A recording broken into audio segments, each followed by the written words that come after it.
Home prices hit record high in May as sales stall. The inventory of homes for sale jumped in May, up 6.7% month to month and 18.5% higher than in May of last year.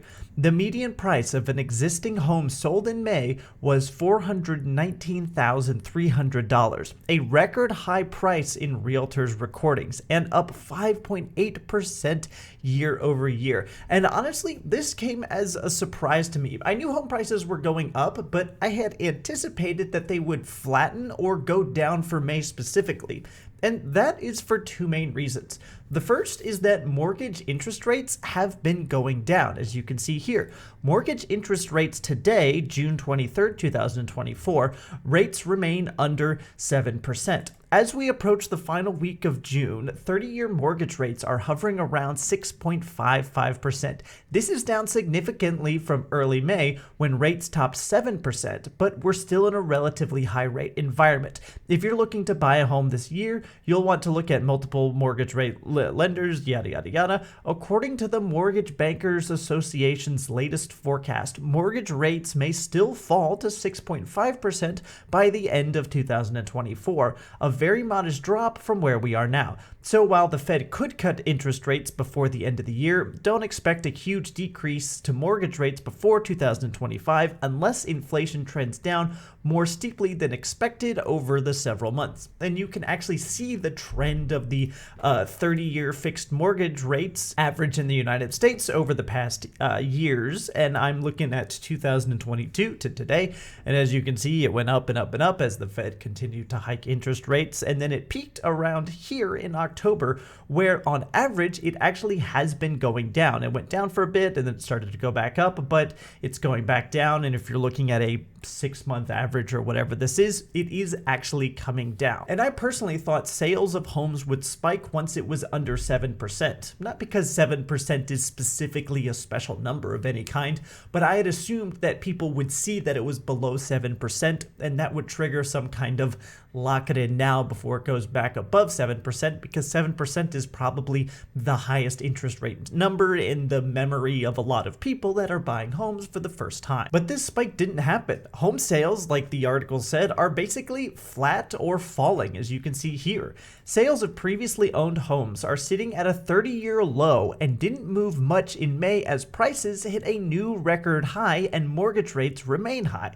So-called existing home sales in May were essentially flat, down 0.7% from April to a seasonally adjusted annualized rate of 4.11 million units, according to the National Association of Realtors, or NAR. Sales fell 2.8% from May of last year. This count of closed sales is based on contracts likely signed in March and April. The sluggish sales pace came as rates took a big leap in April. So home sales are flat month to month and overall appear to be dropping. Fewer people are buying, and those that are buying are forced to spend more money on the houses, as you can see, because the housing price hit $419,000, or essentially the highest it has ever been. Now I want to talk about why prices are continuing to go up even as sales go down, but first I want to read this quote that aged really poorly from the NAR, who we just looked at.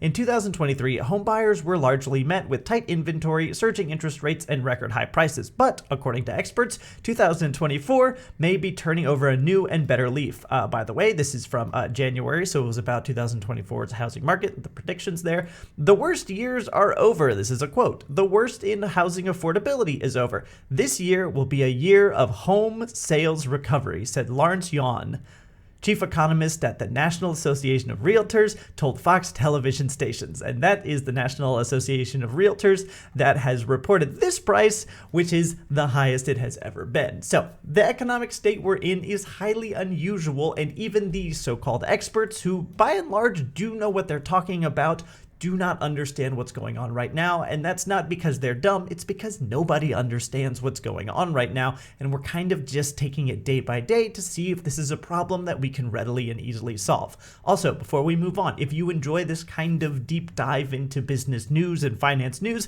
I post 3 to 5 times a week, and I would love a subscription and to see you on some other videos. So the question is, why are prices going up, and why at the same time are sales going down? And the main reason, and I've said it a million times times before, is inventory. There are not enough houses that people actually want to buy. Even with demand dropping like it is, there are simply not enough houses in the places that people want to buy of the quality of house that people are actually willing to pay for. And as you can see here, this is housing inventory, active listing count in the United States, reported by Realtor.com between 2016 and 2024. And here in 2016, it was pretty high, almost 1.5 million houses listed for sale. And then there's a huge drop, and sure, it's going back up a little bit in these last couple of months. But if you look, we're only at about half of where we were, a little under 800,000 from a little under 1.5 million houses available for sale. Sure, inventory is going up, but it's going up way slower than we would want it to, and also it's still way below where it used to be. And this is a problem because millennials are entering the age where they really want to be buying houses and no longer want to be building. They want to be able to put down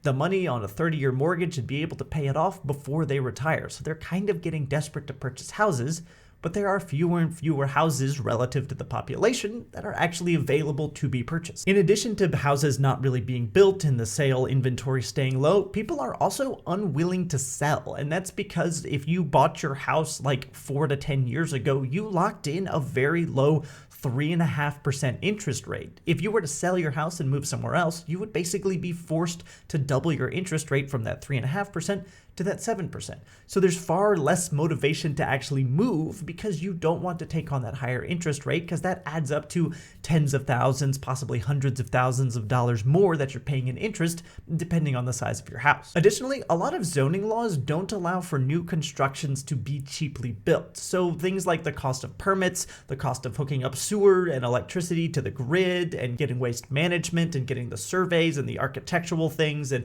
yada, yada, yada, all of those costs by and large are fixed cost. So if those are fixed costs and it costs, say, $50,000 to get all of that, you have a far lower profit margin on houses in the $150,000 to $200,000 range. So if you go through all the trouble of getting all those permits and spending all that money to build a house, then at that point you may as well just go ahead and build a $350,000 to $500,000 house so that your profit margins are larger. Now, interestingly enough, it's not actually like this everywhere. Not everywhere is having a huge spike in housing prices with an additional fall in actual housing sales.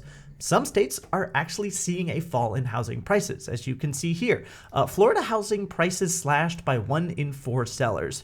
As of Friday morning, there were 224,036 properties listed for sale on the online real estate marketplace, including single and multifamily townhomes, apartments, condos, yada, yada, yada.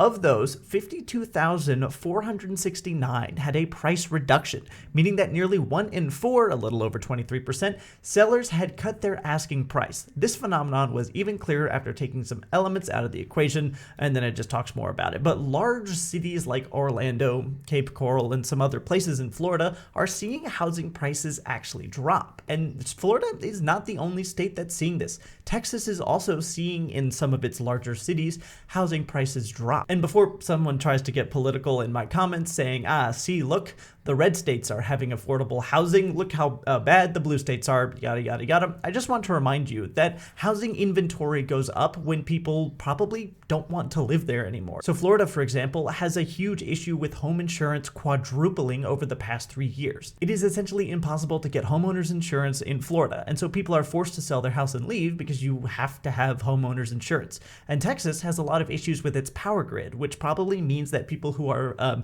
able to move and can afford to move are moving to a state with a more stable power grid. It's not all about lower zoning laws or one political party being better than the other. It's about where people want to live and how much they're willing to pay to actually live there. And a lot of people in Florida want to live in Florida but are unable to pay for it. Or some people from other states want to live in Florida and are able to pay for it. It's not as simple as who's in political power. It just has to do with what the market is doing. Thanks for watching.